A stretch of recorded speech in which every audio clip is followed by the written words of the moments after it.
The sky was red. The ground was dark. The air smelled like metal and smoke. On this alien planet, no one cared about the weak. No one helped the poor. She walked slowly, barefoot. Her clothes were torn. Her hair was dirty. Her hands were shaking. She had no name, no family, no home. She was just there. People passed her on the street. Tall aliens with long necks. Others with glowing eyes. They didn't look at her. They acted like she was invisible. Her stomach growled again. She had not eaten for 2 days. She looked at the food stalls. Fresh meat, strange fruits, alien bread. She walked closer, her mouth dry. "Please," she whispered. The alien shopkeeper looked down at her. He had 4 arms and blue skin. "No credits, no food," he said. She opened her hand. Nothing. Then, slowly, she pulled the scarf from her shoulders. It was old and dusty. Her last piece of cloth. The alien looked at it. He smiled. "Fine," he said. "One bread." She gave him the scarf. He gave her a small, dry piece of bread. She sat in the corner of the street eating slowly. People stared at her, some laughed. She didn't care. Her eyes were tired. Her heart was empty.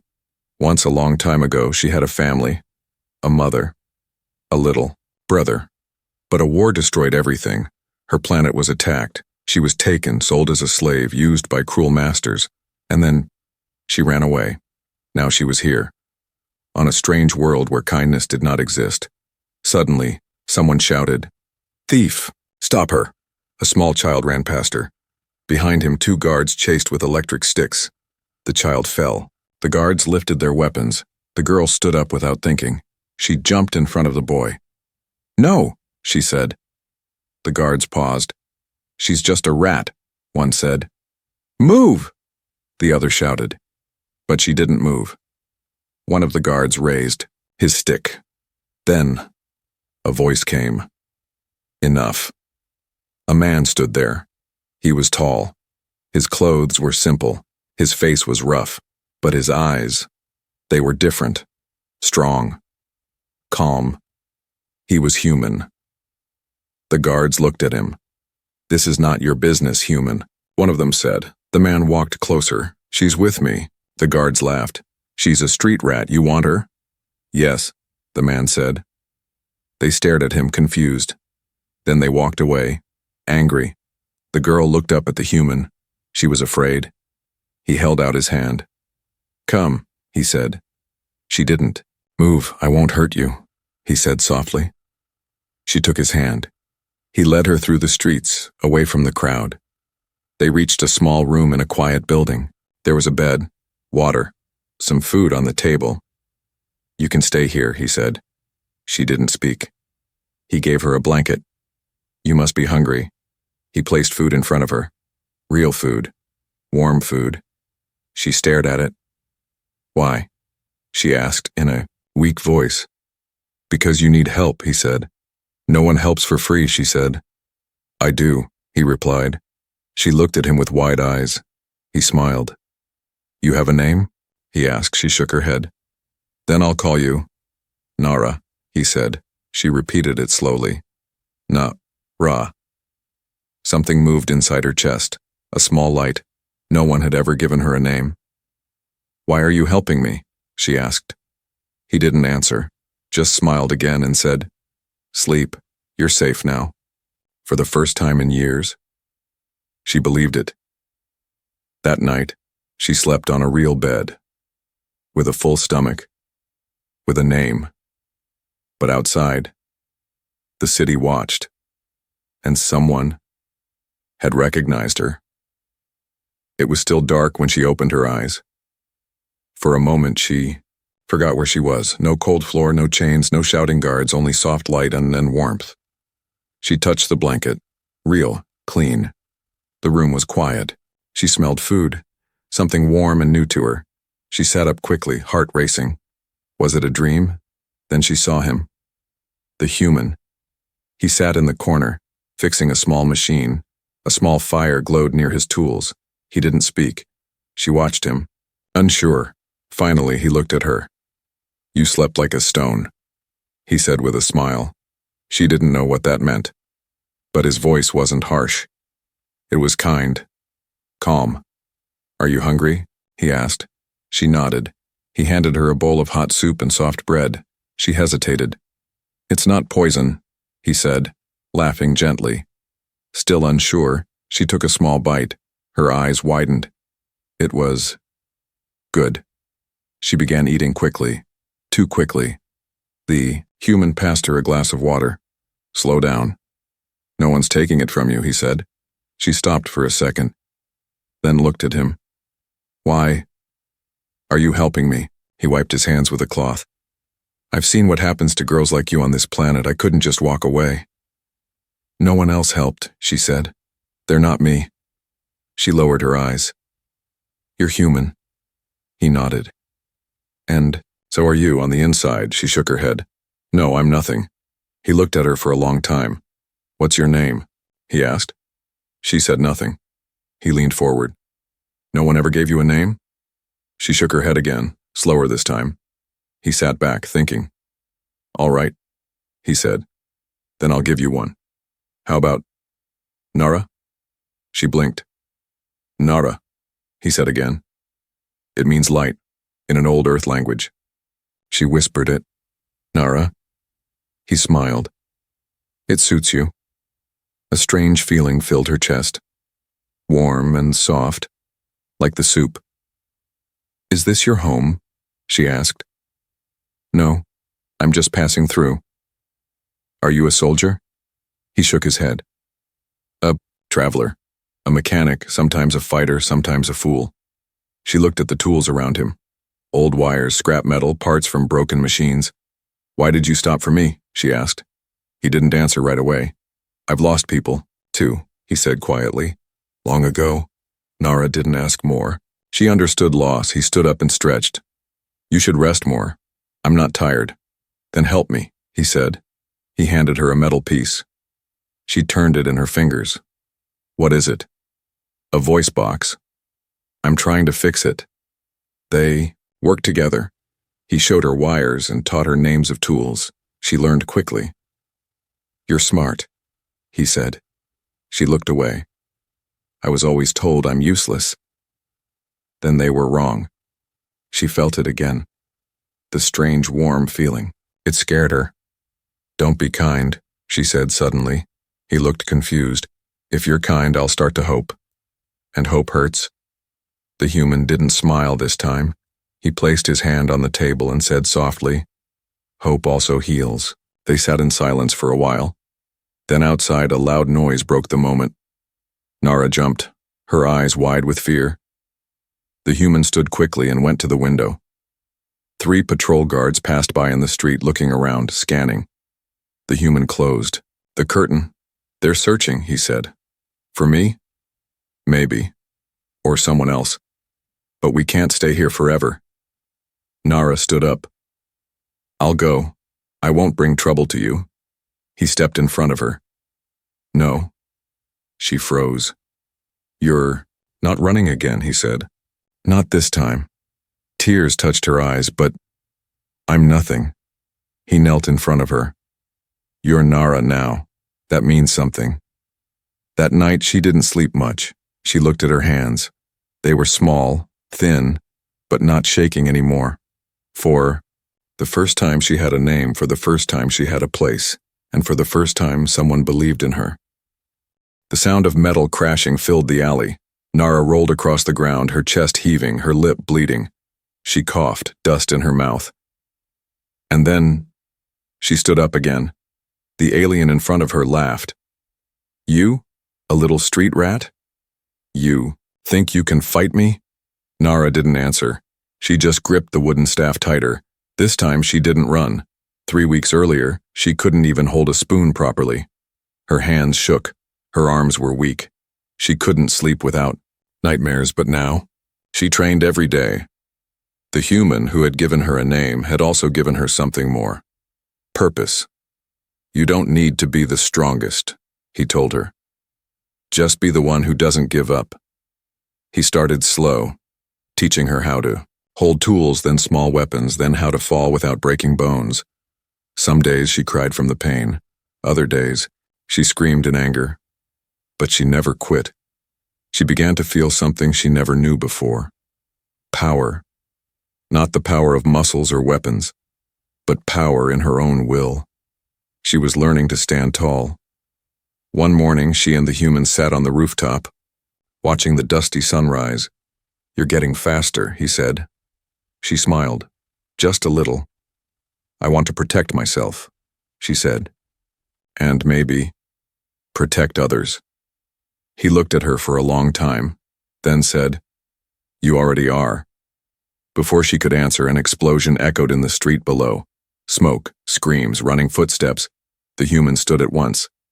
"Stay here," he said. But she didn't. The alien market was in chaos. A group of thugs were beating a vendor. A child cried nearby, trapped behind a broken cart. No one helped. Nara didn't think. She ran toward the child, dodging flames and broken crates. One of the thugs turned. "Get out of here, girl." But Nara had already lifted a piece of metal pipe. "I won't let you hurt him." The thug stepped forward, smiling. "Cute." Then Nara struck. The pipe hit his leg. He stumbled. Another came at her with a knife. She ducked, kicked, and slammed the pipe into his stomach. The human arrived seconds later but paused. She didn't need him this time. She was already fighting. He stepped in only to finish off the last thug. After the fight, the child ran into her arms crying. "You saved me," he said. Nara froze. No one had ever said those words to her before, not once in her life. Later, in the quiet of their hideout, the human cleaned a cut on her arm. "You're lucky you didn't break anything," he said. She smirked. "I'm learning." He looked at her, more serious now. "They'll notice you, Nara. The people, the city, the hunters." She looked away. "Let them come." He placed a small chip in her hand. "What's this?" "A tracker jammer. If they come, they won't find us quickly." "Why are you helping me so much?" she asked again. He stood. "Because I see something in you." "What?" He walked to the window. Fire. The next day, word spread in the lower city. A girl had stood against armed thugs. A girl with no name. No fear, a girl who protected the weak. They started whispering stories about her. She came from the stars. She's not from here. She has fire in her blood. And from the shadows, someone was listening.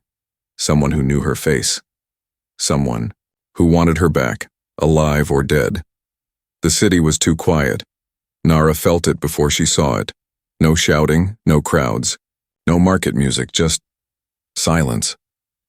She stood on the rooftop watching the streets. The sky was thick with yellow fog. Her fingers tightened around the railing. Something was wrong. The human climbed up behind her. He saw it too. No patrols. "No, traitors, that's not normal," he said. Nara turned toward him. "They know." He didn't ask who. He already knew. It started with a knock, but not a normal knock. Boom, boom, boom. 3 hits, slow and heavy. Nara and the human stood completely still. Another knock. This time the door dented inward. The human picked up his old blaster from the shelf and passed Nara her staff. "Time to go," he whispered. They slipped out the back into the narrow alleys, just as the door exploded behind them. Flashes of blue light hit the walls. Voices echoed. Target, female, dark hair, small, scar, on left cheek. Alive if possible, dead if she resists. Nara's heart pounded. "They know who I am," she said. "They've known," the human replied. "They were just waiting." They ran through the lower city, past flickering neon signs and closed shops. Nara moved fast, silent, focused. She wasn't the scared girl anymore. She was something else now. But the bounty hunters were faster. 3 of them blocked the next street. Tall, armored, and armed. One of them pointed. "There she is." The human fired first. 1 blast. Then another. Nara ducked behind a crate. The bounty hunters shot back. Sparks flew around them. One shouted, "That's her! Double the price for capture!" She wanted to run, but she didn't. Instead, she leapt out, swung her staff, and cracked the helmet of the nearest hunter. The mask shattered. He fell back, stunned. Another grabbed her arm. She twisted, slammed her elbow into his face, and kicked him in the leg. The human fought beside her. Calm, precise, deadly. Together they dropped two more, but more were coming. "They're not stopping," Nara gasped. "They won't. You're too important now," he said. She stared at him. "What am I?" They made it to the tunnels. Dark, wet, underground paths used by smugglers and outcasts. The human sealed the door behind them. He turned to her, breathing hard. "You need to know something," he said. She waited. "You're not just a slave, or a lost girl. You're someone powerful, and they fear that." Nara shook her head. "I don't understand." He pulled out a small device from his bag. A scanner. "Let me show you." He held it near her wrist. A beep. A red light. Then, a name appeared on the screen. A long royal name she didn't recognize. And beside it, missing 10 years. Status, high clearance, class, royal bloodline. Nara stepped back. "No. That's a mistake." "It's not," he said. "You're not just a survivor. You're a key." "A key to what?" "To something bigger than both of us." Outside, the hunters searched every building. One of them spoke into a comm. "She's alive, and she has help." "Then bring them both in," the voice replied, "or burn the whole sector down." Back in the tunnel, Nara looked at her hands. "I don't feel like royalty." "You don't have to," the human said. "You just have to choose. Will you run again? Or will you fight for who you really are?" Her eyes burned, not with fear, but with fury. "They took everything from me. My home, my family, my name." He nodded. "Then take it back." That night, as fires burned in the upper city, the stories changed again. People whispered, not of a girl, but of a warrior. The girl who escaped death. The girl they couldn't catch. The girl who was becoming dangerous. The stars were silent. Nara floated in darkness, no floor, no ceiling, just black space. Then, a voice, familiar, gentle. "Nara," she turned. Light bloomed in front of her, a woman's face, soft, glowing, eyes like hers. "Mother?" Nara whispered. The woman smiled. "Find the key. You were born for more." Suddenly the light shattered and Nara woke up gasping. She sat up on the cold metal floor of the tunnel hideout. Her forehead was wet with sweat. The human sat nearby, checking a handheld screen. "You were talking in your sleep," he said. She nodded slowly. "I saw her again. My mother. I think, I'm starting to remember." The human looked at her, quiet for a moment. "Then it's time." He stood and pulled out a sealed case. Inside it was a small silver disc. "What is that?" she asked. "A memory unlocker. Illegal tech. It connects your DNA with old databases. If your real identity is still out there, this will find it." Nara hesitated. "What if I don't like what I see?" He met her eyes. "You deserve the truth. No matter what it is." They sat together. The human pressed the disc to the back of her neck. It stung, just for a second. Then the room faded. Nara's mind filled with images, flashbacks, real ones. She saw a grand hall made of crystal, flags with her family symbol, a phoenix rising, from fire. She saw herself as a child laughing with a little boy and her brother, and then fire, explosions, screams. A shadowy figure said, "She's too powerful. Take her memory, erase her." Then nothing. The machine beeped. It was done. Nara opened her eyes, shaking. "I had a family, a palace, guards. I was important and they wiped it all." The human nodded. "They didn't kill you. They hid you. You're not just royalty. You're the last of your bloodline. She stood slowly. But why? He tapped the screen. Because of this. He showed her a hidden file the machine had unlocked, one marked Project Regenesis. What is it? She asked. It's not a weapon. It's something better, he said. Your people created a device before they fell, something that can rebuild dying worlds, heal poisoned planets, save whole systems. Her eyes widened. I'm the key to it? Yes.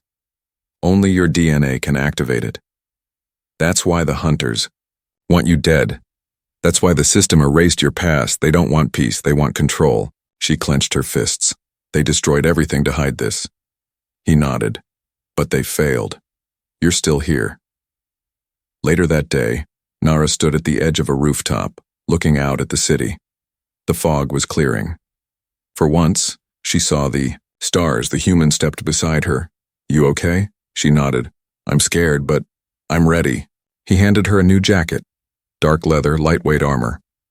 You'll need this, he said with a smile. She put it on. It felt right. Meanwhile, in a hidden chamber far away, a group of leaders watched her memory scan on a screen. She remembers, one said.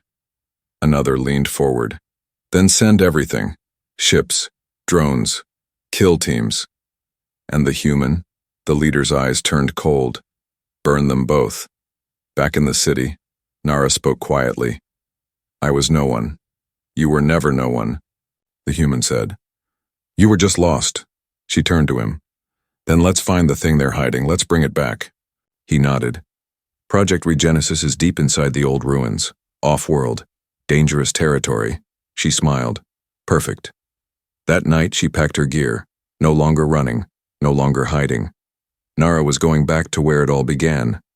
Not as a lost girl, but as something more. As a threat. As a spark. As the truth they tried to bury. The city was burning. But not from war. From hope. Small fires lit the rooftops. Signals. One by one, people lit them across the lower sectors. They didn't shout. They didn't chant. They waited. For her. Nara stood in the shadows above them, wrapped in dark armor, the wind lifting her hair like a banner. She looked down at the city, that once treated her like garbage, and now, it waited for her word. Behind her, the human checked the old star map. Once we reach the ruins, we'll need allies, he said. It's a long shot. She didn't look away. I don't need an army. I need a reason. He smiled. You already are one. 3 nights earlier, she'd stepped into the market again. Not to hide, to speak. People had backed away, afraid. Of guards, afraid of the bounty. But she stood on a broken crate and shouted, They took my past, they took my name, but I remember now. Some ignored her, some listened. Then she pulled out the stolen file. The truth. Project Regenesis, she said. A way to heal the worlds they poisoned, and they tried to bury it. Someone shouted, Lies! She threw the projector into the air. It flashed the symbol of her family, the hidden science, the record of her DNA. Silence. Then, one man stepped forward. A worker. A nobody. I lost my son to their minds, he said. Then a woman. They left our people to starve. More came. She looked them in the eyes and said, I won't ask you to fight, but I will fight. And I will never bow again. That was the moment the fire started. Now she and the human prepared for the off-world trip to the ancient ruins, the last location of Project Regenesis. But the city wasn't safe anymore.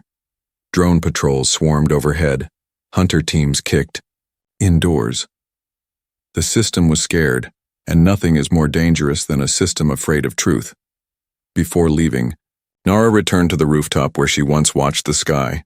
A small girl approached her. Dirty face, no shoes. Just like Nara once was. Are you really her? The girl whispered. Nara knelt and placed her hand on the girl's cheek. I used to be like you. What changed? Nara smiled. I did. At dawn, she and the human boarded a stolen cargo ship, old, rusty, but fast. As they lifted off, the city below looked smaller, but her purpose felt larger than ever. The human looked at her as they passed the clouds. You're doing something impossible. She shook her head. No, I'm doing something necessary. Far above them, the ruins orbited a dead moon. Ancient, silent, until now. A sensor blinked deep inside the old structure. Subject identified. Bloodline match found. The machine woke up. The world was changing, and it was starting, with Nara. Meanwhile, in a cold command center, the High Chancellor slammed his fist. She's alive, she's speaking, and they're listening. A hologram of Nara glowed in front of him. Crush her, he ordered. Before she becomes more than a voice, before she becomes a movement. But it was too late, she already was. The boy stared at the screen. He had never seen a real leader before, not one like her. She didn't wear a crown. She didn't shout orders. She stood in a ruined hall, dust in her hair, fire in her voice. And the people, the broken, the forgotten, the outlaws, one stood behind her like a rising storm. She was just a nobody, the boy whispered. His mother smiled beside him. No, she said. She was just lost. And then a human found her. Far above, on the forgotten ruins of her ancestors, Nara walked through a chamber of ancient glass and steel. Her blood had unlocked it. Her past had opened it. And now, her choice would decide everything. Behind her, the human limped slightly, wounded but still standing. The control panel glowed. Are you ready? He asked. She looked at the console. It held the Regenesis key. A device that could revive dying planets, purify air, feed starving colonies. But once activated, it would paint a target on her for every system that feared change. Nara took a breath and placed her hand on the core. In that moment, her memories came rushing back, not just of pain or fear, but of his voice. That human voice. The one who didn't ask for anything. The one who gave her food when she had nothing. The one who gave her a name when she had no identity. The one who saw strength in her before she ever saw it in herself. The device pulsed. A message began transmitting, not war, not rebellion, but truth, a signal to every corner of the galaxy. Project Regenesis is real. The key is alive. The era of control is over. The High Chancellor screamed in fury. Find her. Kill the human. Burn that planet if you have to. But it was too late. Across the stars, people were rising, not with weapons, but with hope. As Nara stepped outside the ruins, the sky opened with enemy ships, sleek, black, soulless. She looked at the human. They're here. He nodded, bleeding, tired, but still smiling. I've seen worse, he said. She laughed. You always say that, he coughed. It's usually true. The attack began. Nara fought like the fire she was named after. She didn't hide. She didn't run. Beside her, the human moved like a shadow, guiding, protecting, falling once when not getting back up. She screamed, rushed to him. His breathing was slow. I'm sorry, he whispered. No, she said, holding his hand. You saved me? He looked into her eyes. No, you saved you. Then his hand went still. The battle raged, but her voice rose above the noise and it broadcast to all. They thought we were small, broken, lost. But one human changed everything by choosing kindness over cruelty. I am not royalty. I am not a weapon. I am proof that hope spreads faster than fear. Across planets, people dropped their tools and raised their eyes. She wasn't just a girl now, she was a signal. Weeks later, statues of gold and silver weren't built, but gardens were.